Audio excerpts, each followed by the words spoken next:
आज की इस प्रेस वार्ता में जिला निर्वाचन पदाधिकारी सह जिला पदाधिकारी होने के नाते और एसपी साहब की तरफ से सभी प्रेस मीडिया बंधु का स्वागत है।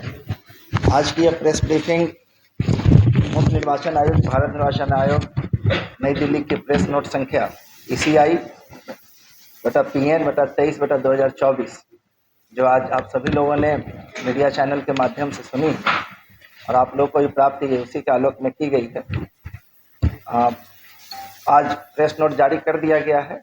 18 सीवान लोकसभा एवं 19 महाराजगंज आंशिक 2 विधानसभा क्षेत्र 19 संसदीय महाराजगंज क्षेत्र में अपने जिले में पड़ते हैं के लिए छठा चरण में निर्वाचन कार्यक्रम घोषित किया गया है।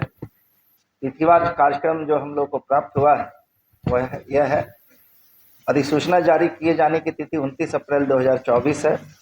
नाम निर्देशन पत्र दाखिल किए जाने की अंतिम तिथि 6 मई है। नाम निर्देशन पत्र की समीक्षा स्क्रूटनी की तिथि 7 मई 2024 है। विड्रॉवल की तिथि 9 मई 2024 है। मतदान की तिथि 18 सीवान लोकसभा और 19 महाराजगंज लोकसभा दोनों 25 मई 2024 है।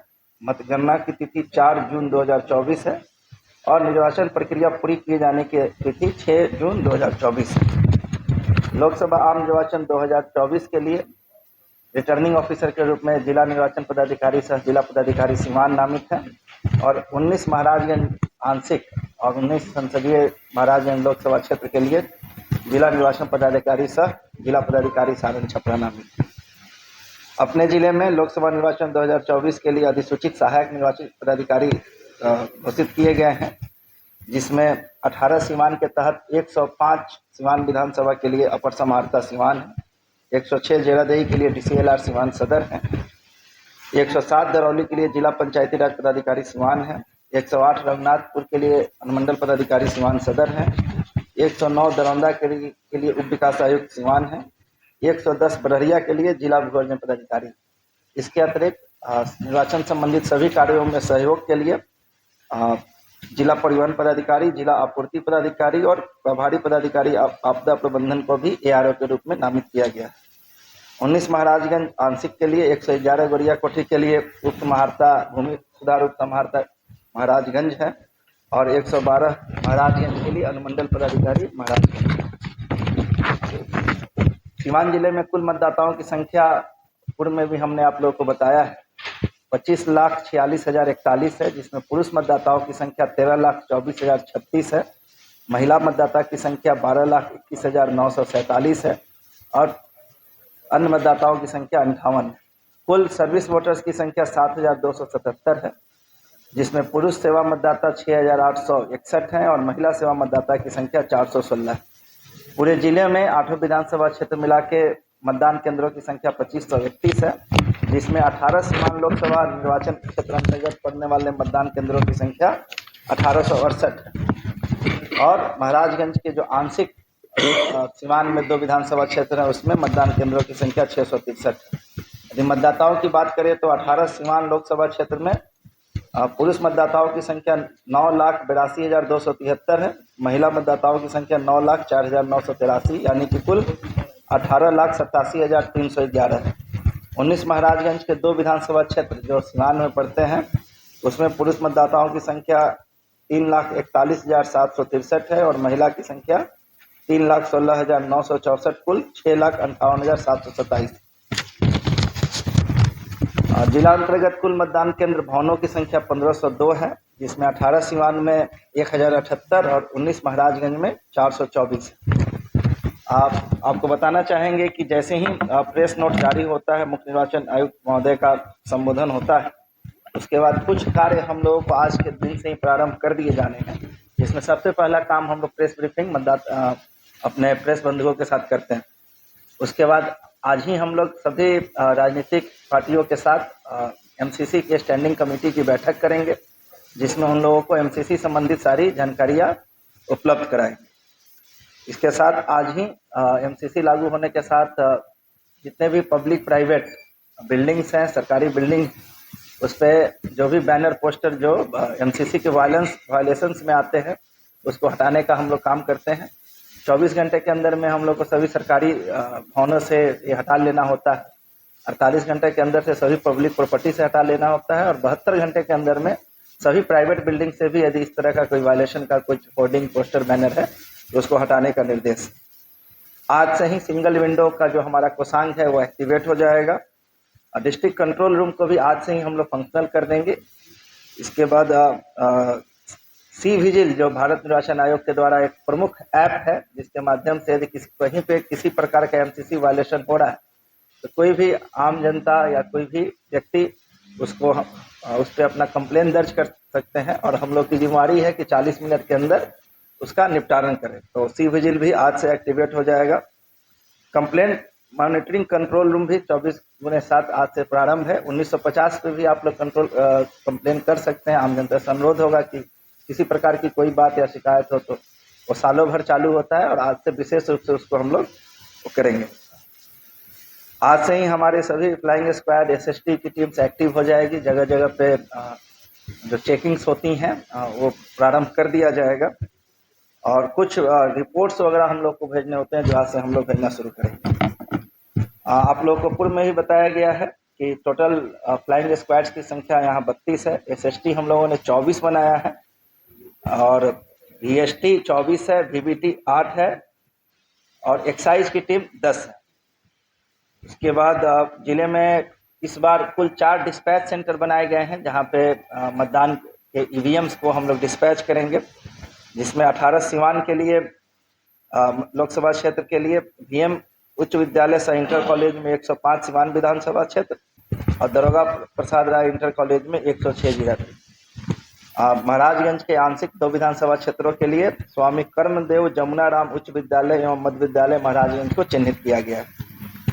आज प्रेस नोट जारी होने के साथ ही जिले में आदर्श आचार संहिता के साथ संपूर्ण जिले में 144 का भी आदेश निर्गत होगा थोड़ी देर में, जिसके तहत जो भी आदेश दिए जाएंगे आप लोगों के माध्यम से सभी आम जनता से और राजनीतिक पार्टियों से अनुरोध होगा कि 144 के आदेश में निहित सभी आदेशों का 100% अनुपालन करना सुनिश्चित करेंगे। इसके बाद हम एसपी साहब से अनुरोध करेंगे कि विधि व्यवस्था के संदर्भ में जानकारी आप लोगों को उपलब्ध कराएं।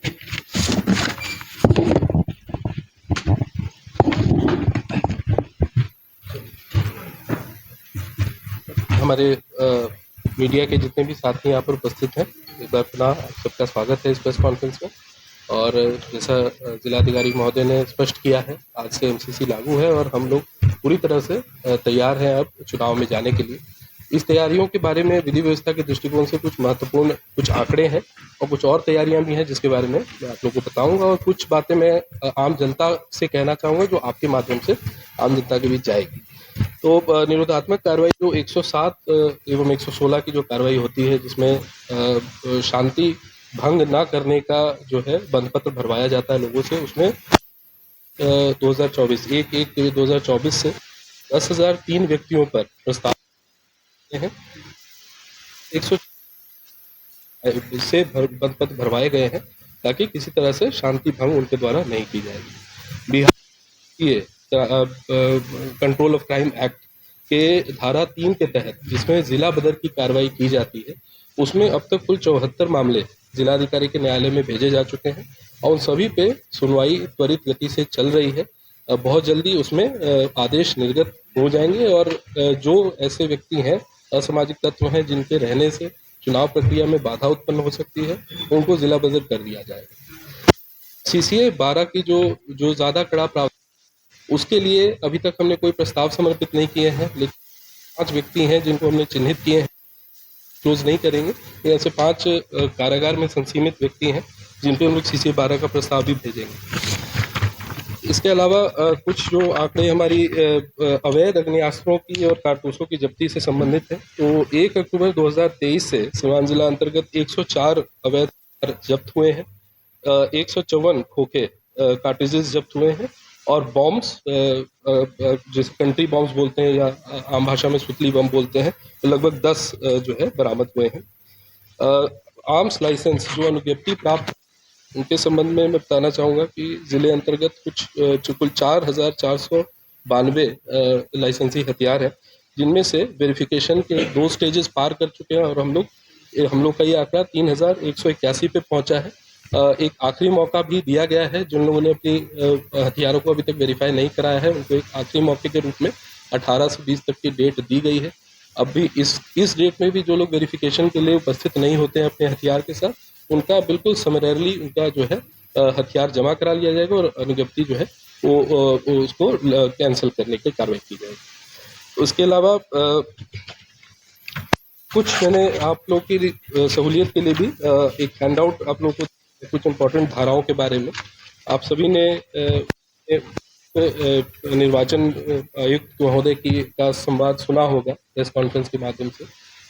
जैसा उन्होंने कहा, मैं उस बात पे थोड़ा रिट्रेट करना चाहूँगा कि निष्पक्ष चुनाव और एक तनाव रहित माहौल में ये भी आवश्यक है कि कोई ऐसी किसी पर पर्सनलाइज अटैक, किसी समुदाय विशेष पे, किसी जाति विशेष पे इस तरह के अटैक्स नहीं हो।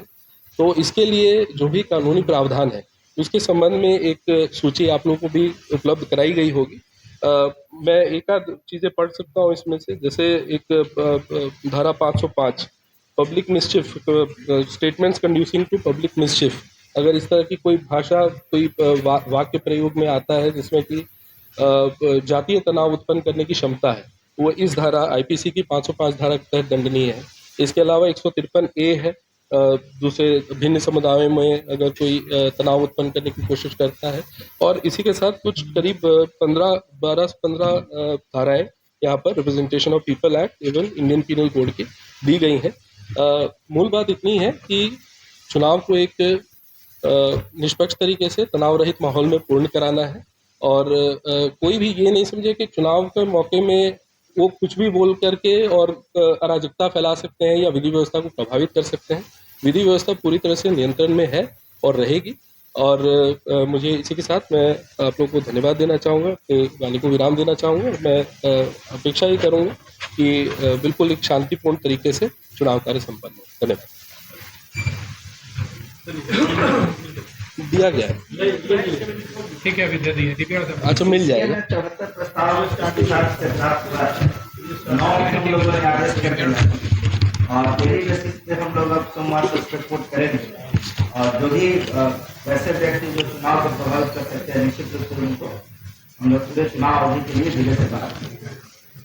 इसके अलावा आप लोगों ने जैसे एसपी साहब ने बताया कि आपने निर्वाचन आयुक्त महोदय को सुना है और मुख्य निर्वाचित अधिकारी बिहार के द्वारा भी लगातार हम लोग को इंस्ट्रक्शन प्राप्त हो रहे हैं।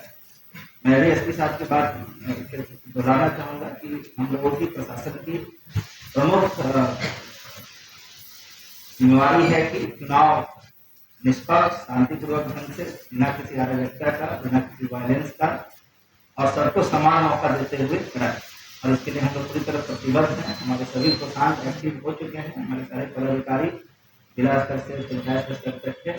इसके लिए ट्रेनिंग सबकी एक बार दी जा चुकी है अलग अलग कार्यों के लिए, और हम लोग निश्चित रूप से आपके माध्यम से सीमांत की सभी जनता को भरोसा दिलाते हैं कि आपके सहयोग से, जनता के सहयोग से शांतिपूर्ण, निष्पक्ष, भयमुक्त चुनाव होगा। धन्यवाद।